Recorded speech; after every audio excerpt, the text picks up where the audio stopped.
Since we're generating an immeasurable amount of data, it has become a need to develop more advanced and complex machine learning techniques.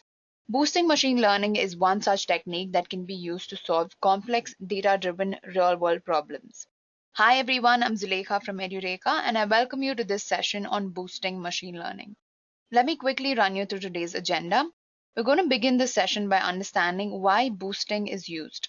After that, we'll understand what exactly boosting means in machine learning. We'll move on and discuss how the boosting algorithm works. And we'll finally discuss the different types of boosting, which include adaptive boosting, gradient boosting, and XGBoost. We'll finally end the session by looking at a practical implementation in Python, where we'll understand how boosting machine learning algorithms can be used to improve the accuracy of a model. So guys, before I move any further, make sure that you subscribe to Edureka YouTube channel in order to stay updated about the most trending technologies. Now let's take a look at our first topic. So why exactly are we using boosting machine learning techniques? Before I tell you what it is, let's understand what led to the need of boosting machine learning. In order to solve complex and convoluted problems, we require more advanced techniques, right? Now, let's suppose that given a data set of images containing cats and dogs, you are asked to build a machine learning model that can classify these images into two separate classes. Now, like every other person, you will start by identifying the images by using some rules. Let's say the image has pointy ears is a rule. Now, if the image has pointy ears, then it's a cat, right?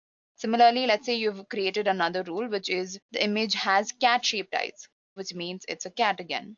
Now, if the image has bigger limbs, then it's a dog. And if the image has sharpened claws, then it's a cat. Similarly, if the image has a wider mouth structure, then it's a dog. Right now, these are some rules that we define in order to identify whether it is a cat or a dog. Using one of these rules to classify the image does not make sense. Okay, let's say that the cat is of a different breed and it has bigger limbs. And you give an input image and the rule says the image has bigger limbs, it'll classify it as dog. Now, each of these rules, if applied individually on an image, will not give you an accurate result, right? You'll have to apply all of these rules and make sure that image goes through all these rules and only then predict the output. So each of these rules individually are called weak learners because these rules are not strong enough to classify an image as a cat or a dog individually. Okay, what I'm saying is if you just use one rule to classify an image as a cat or a dog, then your prediction will mostly be wrong. You cannot take one feature into consideration and classify the image as either cat or dog. So to make sure that our prediction is more accurate, we can combine the predictions from each of these weak learners by using the majority rule or weighted average. Right? This is exactly what a strong learner model is. So in the above example, what we did is we've defined 5 weak learners, and the majority of these rules give us the prediction that the image is a cat. That's why our final output is a cat. Right here, you can see that 3 of these rules classify the image as a cat, and 2 of them classify it as a dog. So our majority says that this is a cat, so we're going to go with cat. This is what a strong learner module is. It'll just combine all the weak learners in order to give you a more precise and a more accurate prediction. Now, this brings us to the question, what exactly is boosting? Boosting is an ensemble learning technique that uses a set of machine learning algorithms in order to convert or combine weak learners to strong learners in order to increase the accuracy of the model. So guys, boosting is actually a very effective method in order to increase the efficiency of your model. In most of these competitions that you see on Kaggle or any machine learning competition, maximum of the competitors or the winners usually implement boosting and bagging or any other ensemble learning technique. Now, for those of you who don't know what ensemble learning is, don't worry, I'll be covering that in the next slide. So as you can see from the figure, we're combining the outputs or the predictions that we get from all our weak learners or our rules in order to get a strong learner, right? So this is the basic principle behind boosting. Now let's understand what ensemble learning is. Ensemble learning is basically a technique that is used to enhance your model performance and its accuracy. This is exactly why ensemble methods are used to win market-leading competitions such as the Netflix recommendation competition and other Kaggle competitions. right? So maximum of your winners will always be implementing ensemble learning models. So under ensemble learning, we have two types. We have sequential ensemble and parallel ensemble. So guys, before you get confused, let me tell you that boosting is a type of ensemble learning. Boosting and bagging are the two different types in which you can perform ensemble learning. So the first type of model is the sequential ensemble model, which is popularly known as boosting. Here the weak learners are sequentially produced during the training phase. The performance of the model is improved by assigning a higher weightage to the previous incorrectly classified samples. An example of boosting is the adaptive boosting algorithm. Now, in boosting ensemble learning, what happens is you feed your entire data set to your algorithm, and the algorithm will make some predictions. Let's say the algorithm misclassified some of your data. Now, what happens in boosting is you pay more attention to the misclassified data points. You increase their weightage, and therefore you make it a point that a lot more importance is given to these misclassified values. You keep doing this until all your wrongfully predicted or your misclassified samples are correctly predicted, right? That's how you increase the efficiency of your model. Then we have something known as parallel ensemble learning, also known as bagging. Here, the weak learners are produced parallelly during the training phase. Now, the performance of the model can be increased by parallelly training a number of weak learners on a bootstrapped data set. An example of bagging is the random forest algorithm. Okay. So the principle behind bagging is you're dividing your data set into different bootstrap data sets and you're running a weak learner or an algorithm on each of these data sets. So you're parallelly doing all of this. Whereas in boosting, you're sequentially doing this along with updating the weights depending on the misclassified samples. Right? This is exactly what ensemble learning is. And I just told you what exactly bagging and boosting is. Right, so there's a clear distinction between these two, and this is actually one of the most frequently asked questions. If you go for an interview on machine learning, they always make sure to ask you what exactly is bagging and boosting and how are they different. So guys, make sure you understand the difference between the two. Now let's move on and understand how the boosting algorithm works. So like I mentioned, the basic principle here is to generate multiple weak learners and combine their predictions to form one strong rule. Now, these weak learners are generated by applying base machine learning algorithms on different distributions of the dataset. Now, these base learning algorithms are usually decision trees by default in a boosting algorithm. So, what these base learners do is they generate weak rules for each iteration. So, after multiple iterations, the weak learners are combined and they form a strong learner that will predict a more accurate outcome. So, let me explain this stepwise to you. Consider this about data set over here. You have two different types of data. You have squares and you have circles. So basically your end goal is to classify them into two different classes, right? This is exactly how you do it. So how you start is the base algorithm will read the data and it'll assign equal weight to all of these data points. So after that, it'll try to analyze the data and try to draw a decision stump. Decision stump is basically a single level decision tree that tries to classify the data points. So after it assigns equal weightage to all the data points in the class, it will try to draw a decision stump. Right? In the first image, you can see the decision stump. Now after that, it will check for any false predictions. Now the next step is the base learner will identify all the false predictions that it made. So in the next iteration, what you do is you just assign a higher weightage to these misclassified samples. In the first image, we've successfully separated these two squares, right? But there are three other squares on the other side, meaning that we've misclassified these three squares. So in the next iteration, if you take a look at the image, the three squares have a higher weightage. As in, I've shown that by increasing the size of the image. But yeah, the next iteration, you increase the weightage on your misclassified samples. Similarly, you keep doing this until you separate your class A from your class B. So basically, you're going to pay more attention to your misclassified samples. You're going to increase their weightage and you're going to make sure that those samples are correctly classified in the next iteration. So like I said, you'll repeat the step two, right? You'll keep increasing the weightage of misclassified samples until all of the samples are correctly classified. So look at the fourth diagram here. So everything is classified correctly, right? We have a set of squares, we have a set of circles. So that's exactly how boosting algorithm works. Now let's understand the different types of boosting. So mainly there are three classes of boosting. There's adaptive boosting, gradient boosting, and XGBoost. So we'll discuss each of these in brief.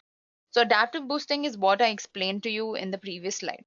It is implemented by combining several weak learners into a single strong learner.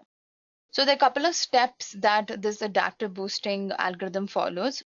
So adaptive boosting starts by assigning equal weightage to all of your data points, and you draw out a decision stump for a single input feature. So the next step is the results that you get from the first decision stump are analyzed, and if any observations are misclassified, then they are assigned higher weights. This is exactly what I explained in the previous slide also. So after that, new decision stump is drawn by considering the observations with the higher weights as more significant. So whichever data point was misclassified, they are given a higher weightage. In the next step, you'll draw another decision stump that tries to classify the data points by giving more importance to the data points with higher weightage. Again, if there are any observations that are misclassified, then they're given higher weight, and this process will keep continuing, it'll keep looping until all the observations fall into the right class. So the end goal here is to make sure that all your data points are classified into the correct classes.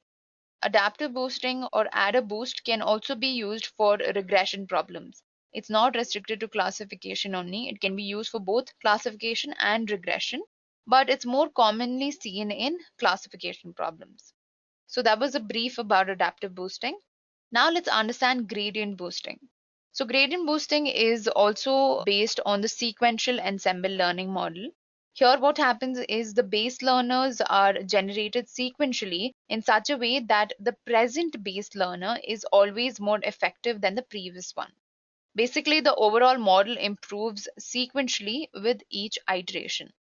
Now, the difference in this type of boosting is that the weights for misclassified outcomes are not incremented. You're not going to increment or add weights to the misclassified outcomes. Instead, in gradient boosting, what you do is you try to optimize the loss function of the previous learner by adding a new adaptive model that adds weak learners in order to reduce the loss function. Now, the main idea here is to overcome the errors in the previous learner's prediction. Now, this type of boosting has three main components. It has something known as the loss function. Loss function is the one that needs to be optimized, meaning that you need to reduce the error. The other component is that the weak learners are needed for computing predictions and forming strong learners. Then you'll need an additional model that will regularize the loss function, meaning that it will try to fix the loss or the error from the previous weak learner. Right? So you keep adding a model that will regularize the loss function from the previous learner. So just like adaptive boosting, gradient boosting can also be used for both classification and regression problems. Now let's discuss the last type of boosting, which is XGBoost. Now XGBoost is basically an advanced version of gradient boosting. It literally means extreme gradient boosting. So XG boosting actually falls under the category of distributed machine learning community. Okay, it's a more advanced version of the gradient boosting method. The main aim in this algorithm is to increase the speed and to increase the efficiency of your computations and of the model performance. So the reason why this model was introduced was because gradient boosting algorithm was computing the output at a very slow rate, right? Because there's sequential analysis of the data set, right? It takes a longer time. That's why XGBoost was introduced. It basically boosts your or extremely boosts the performance of the model. So XGBoost is mainly going to focus on your speed and your model efficiency. In order to do this, it has a couple of features. It supports parallelization by creating decision trees parallelly. There's no sequential modeling in this. It implements something known as distributed computing methods for evaluating any large and any complex models. It also uses out of code computing in order to analyze huge and varied data sets. It implements cache optimization in order to make best use of your hardware and of your resources overall. So guys, these were the basics of the different types of boosting algorithms. Now to make things a little more interesting, let's run a practical implementation. A short disclaimer before I get started with the demo is that I'll be using Python to run this demo. So if you don't know Python, I'll leave a couple of links in the description box. You can go through those links and maybe then come back and watch this video. So now let's understand what exactly we're going to do in this demo. So your problem statement is to study a mushroom data set and build a machine learning model that can classify a mushroom as either poisonous or edible by analyzing the features of the mushroom. So you're going to be given a mushroom data set. What you have to do is you have to understand which of these mushrooms are edible and which is poisonous.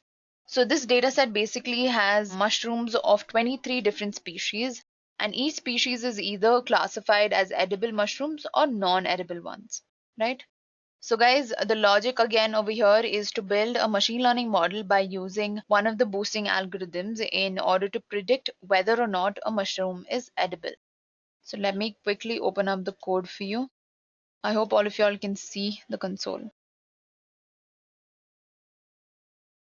So we'll wait for this to run. Until then, let me just run you through the entire code. So like any other demo, what you do is you start by importing the required packages. Now, the best thing in Python is that there are inbuilt packages and libraries which will let you implement any complex process. All you have to do is you have to import these libraries. So that's exactly what I'm doing over here. After that, I'm loading the data set into a variable known as dataset. Right, so basically this is my data set. It's stored in this location. Right, all I'm doing is I'm reading it and I'm storing it in this variable. After that, we'll perform data processing. Here we'll define the column names. Right, in our data set, the column names are not defined, and I'm just defining all the column names here. And then we're assigning these column names to our data set. Next, we're running this print dataset.info to look at all our features. So these are our data columns. So in total, we have 23 features, meaning that there are 23 variables, out of which one variable is your target variable. So the target variable is your output variable that we're trying to predict, and the rest of the variables, bruises, cap color, cap surface, all of these are predictor variables. Next, what we're going to do is we're going to drop this target variable from our data set because we're trying to predict this. We're trying to predict the value of this target variable. So we'll just drop this variable because we are trying to predict that variable. Our y will contain our target variable, our x will contain no target variable. Now y is basically created for evaluating your model. So guys, I hope you all know what all of this is, right? I'm not going in depth into this because this is basic machine learning. And I'm hoping that you all have a good idea about machine learning if you're studying boosting machine learning.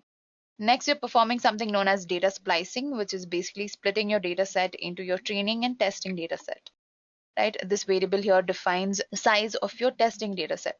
So 30% is assigned for testing and 70% here is assigned for training. After that, we're creating a model by using the decision tree classifier as our base estimator, right? Base estimator is basically your weak learner. And here we're using the entropy method in order to find the best attribute for the root variable. This is a part of decision tree. Next, we're calling this function AdaBoost classifier. Now, this is an inbuilt function that will basically do the exact same thing that an adaptive boosting classifier is supposed to do. Now, there are three important parameters that you pass to this function: base estimator, n estimators, and learning rate. Your base estimator is basically your weak learner, right? And by default, the weak learner is always the decision tree, right? So what we're doing is we're just passing the variable model over here. In model, we've stored the decision tree classifier. Next, we have n underscore estimators. So this field specifies the number of base learners that we're going to use, right? It just specifies the number of weak learners that we have in our model. We've assigned a number of 400. Then we have learning rate. Now, learning rate specifies the learning rate, of course, which we have set to the default value as 1. Let me just clear that line. That's not needed. Next, we're just fitting our training data set into our model. Here, we're just evaluating our model and seeing how it will predict the values when you give it the testing data set. Next, we're just comparing our predicted values with our actual values. When you do that, we get an accuracy of 100%. Right here, you can see the accuracy is 100%, which is perfect because this is expected when you use boosting machine learning algorithms. Now, instead of using boosting machine learning, if you try this with just weak learner models like decision trees, then your accuracy will not be 100%. There's always some or the other problem, especially with decision trees overfitting can occur. So the best way to get your model to increase its accuracy is by using boosting machine learning algorithms. That's exactly what I wanted to prove to you all, that boosting technique will help you increase the accuracy of your model. So guys, with that, we come to an end of today's session. If you have any doubts regarding this session, then you can leave them in the comment section. I hope you enjoy the class, and until next time, happy learning. I hope you have enjoyed listening to this video. Please be kind enough to like it, and you can comment any of your doubts and queries, and we will reply them at the earliest. Do look out for more videos in our playlist and subscribe to Edureka channel to learn more. Happy learning!